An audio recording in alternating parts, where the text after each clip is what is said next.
setup? Charlie. This guy Charlie shows up, the guy who I had recently become friends with, and I don't know why he had been by Nicole's house, but it told me you wouldn't believe what's going on over there.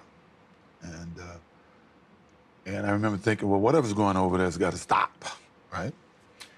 So we kind of hooked up together, and you know, I'm kind of broad stroking this.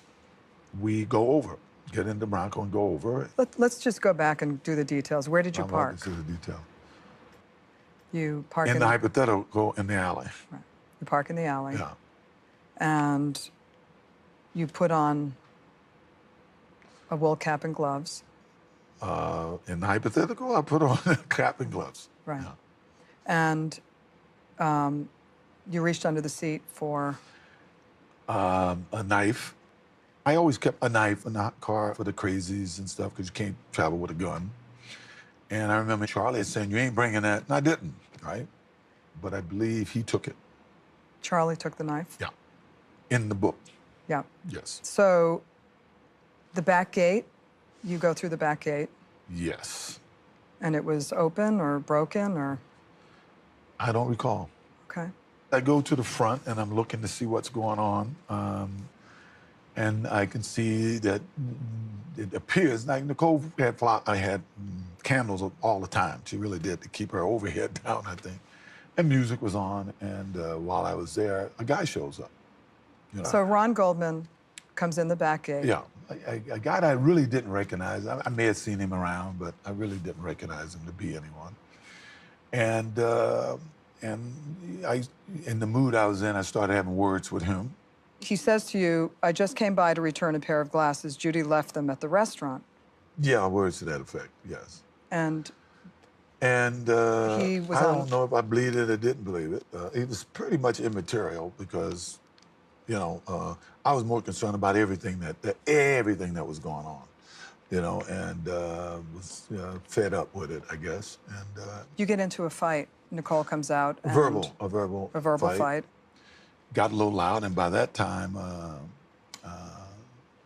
Nicole had come out, and we started having words about who is this guy, why is he here, what's going on. And she says, this is my house, get the F out of here. Yes, and which I didn't like because, once again, this is the same person, and if you read the book, you'll see some things that happened in the 2 weeks leading up to this that were very, very irritating, you know. And I think Charlie had followed this guy in, wanted to make sure there was no problem, and he brought the knife. As things got heated, I just remember Nicole fell and hurt herself. And this guy kind of got into a karate thing.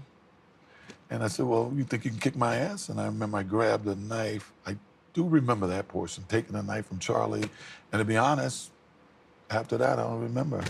Except I'm standing there and there's all kind of stuff around and what kind of stuff? Blood and stuff around. You know, I hate to say this, but this is hypothetical. I'm sorry. Right. I know we got to back up again. Right. That's okay. I want to back up. This is hard. This is hard. I know. I want to back up to try to make people think that I'm. I know. You wrote in the book, I had never seen so much blood in my life. Yes. Covered, you're covered, the scene. Can you describe it? It's hard for me to describe it, I'm telling you. I don't think any two people could be murdered the way they were without everybody being covered in blood. And of course, I think we've all seen the grisly pictures after. So yeah, I think everything was covered, would have been covered in blood.